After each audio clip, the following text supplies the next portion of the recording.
Isa na namang pong interesting na balita ang pag-uusapan natin ngayon tungkol kay Bitcoin. Sa World Economic Forum sa Davos, Switzerland ay sinabi po ni Ginoong Larry Fink, siya po ang CEO ng BlackRock, na posibleng umabot daw ang presyo ni Bitcoin sa $700,000. Kaya ayan, ang taas po na presyo niyan. Kaya grabe, di po ba?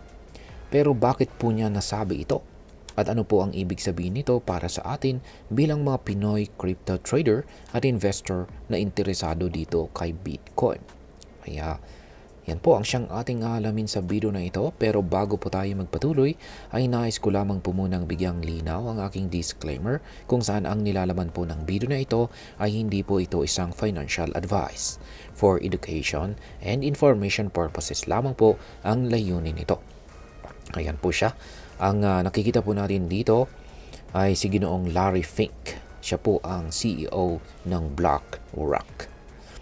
Yan, unang-una ay ang BlackRock ay isa po ito sa pinakamalaking asset management companies sa buong mundo. Pinamamahalan nila ang trilyong-trilyong dolyar na assets. Kaya malaking bagay po kapag nagsalita ang kanilang CEO. Ayon po kay Ginoong Larry Fink, nakikita na ang malalaking institution tulad po ng sovereign wealth funds ang potensyal ni Bitcoin bilang isang hedge o panangga laban sa economic at saka political instability. Sa mga panahon ng kawalan ng katiyakan sa ekonomiya, tulad ng mabilis na pagbaba ng halaga ng pera, or ito po yung tinatawag na currency debasement, o geopolitical tensions, si Bitcoin ay nagiging attractive para sa mga malalaking investors. Ang sovereign wealth funds na karaniwang hawak ng mga gobyerno ay nagsisimula ng mag-isip na maglagay ng 2% hanggang 5% ng kanilang portfolio kay Bitcoin. Kung mangyayari po ito, maaaring tumaas po ang demand at presyo ni Bitcoin ng malaki. Ngayon ay ano po ang papel ni Bitcoin sa mga institutions? Sinabi rin ni Ginoong Fink na si Bitcoin ay nakikita bilang isang international asset. Ibig sabihin ay hindi po ito nakadepende sa kahit anong local economy or currency. Sa ganitong paraan ay nagiging panangga po ito laban sa mga local financial risk. Halimbawa, kung bumagsak ang halaga ng isang fiat currency tulad po ng piso o dollar, maasahan pa rin si Bitcoin bilang alternative store of value. Ang pagpasok po ni Bitcoin sa mga institutional portfolios ay nasa early stages pa lamang. Ayon po kay Ginoong Robert Mitchnick, ang Head of Digital Assets ng BlackRock. Pero dahan-dahan na itong nagiging mainstream sa pamamagitan po ng BlackRock's iShare Bitcoin Trust or IBIT. Mas maraming wealth advisors at saka institutions ang nagkakaroon ng exposure kay Bitcoin. Ngayon ay ano po ang papel ng BlackRock sa pagtaas ni Bitcoin? Yan, malaki po ang naging kontribusyon ng BlackRock sa adoption ng Bitcoin sa institutional level nitong nakalipas na taong 2024. Ang kanilang iShares Bitcoin Trust or IBIT ETF ay isa po sa mga pinaka-successful na ETF launches sa kasaysayan. Sa loob ng isang taon, umabot po ito ng $37.25 billion na asset na naglagay po dito sa top 3 ng ETF leaderboard.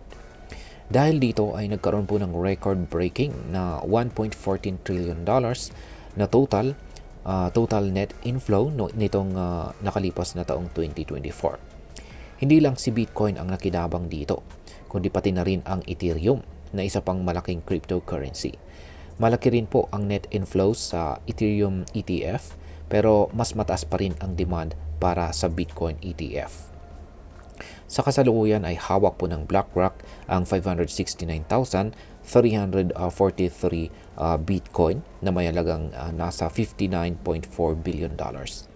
Kay Ethereum naman ay hawak nila ang 1,176,690 na ETH na may halagang $3.87 billion. Kaya ang laki po pala ng difference. Ayan, kay Bitcoin at saka kay Ethereum. Ayan, sobrang laki ni Bitcoin. Ngayon ay ano po ang maaaring maging epekto ng institutional adoption? Ayon po kay Ginoong Larry Fink, kung magtutuloy-tuloy ang pag-adapt ng Bitcoin ng mga sovereign wealth funds, posibleng pumalo po ang presyo nito sa $500,000 hanggang $700,000. Kaya yan, ang taas. At bakit? Ito po ay dahil ang pagpasok daw ng mga malalaking pera mula sa mga institutions kung saan ay nagdadala ng malaking demand. Kapag mas mataas po ang demand at limitado ang supply tulad ni Bitcoin na may fixed supply na 21 million coins lamang, natural po natataas ang presyo nito. Kaya yan lamang po yung kanyang simpleng dahilan. Ngayon ay ano naman po ang maaaring maging epekto nito para sa atin bilang mga Pinoy crypto traders at investors, lalong-lalo na sa mga interesado kay Bitcoin. Ayan, una ay kung totoo po ang sinasabi ni Ginoong Larry Fink, ang pagtaas po ni Bitcoin sa presyong $700,000 ay magbibigay po ito ng napakalaking return sa mga maagang nag-invest. Halimbawa, kung ngayon ka po bibili ng Bitcoin sa halagang $30,000, posibleng tumaas ito ng higit 20 times kung umabot nga ito sa $700,000. Ayan, pangalawa, ang pag-adapt po kay Bitcoin ng mga malalaking institution ay nagbibigay po ng mas mataas na tiwala at legitimacy sa cryptocurrency market. Ibig sabihin ay hindi na ito basta-basta tinatawag na scam o speculative asset dahil pati mga malalaking kumpanya at gobyerno ay nagsisimula na pong mag-invest dito. Ngunit syempre, hindi pa rin po natin dapat kalimutan ang mga risk. Ang cryptocurrency ay volatile o mabilis pong magbago ang kanilang presyo. Kaya napakalaga ang mag-research at saka mag-invest ng halaga na kaya po nating mawala. Ayan, bilang panghuli ay ano naman po ang aking masasabi tungkol dito.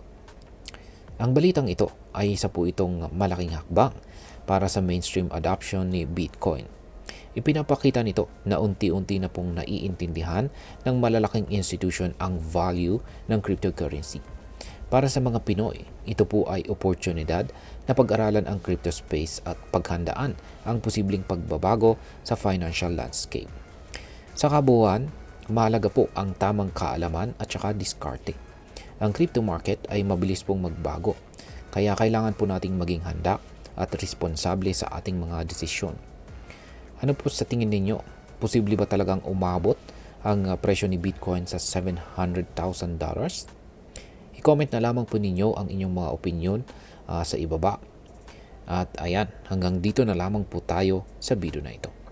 Sana po ay inyong nagustuhan ang aking paliwanag dito. Kung inyo po itong nagustuhan, pag-click lamang po ang like button nito. Marami pong salamat sa panonood. Ingat po tayo lagi at God bless po sa ating lahat.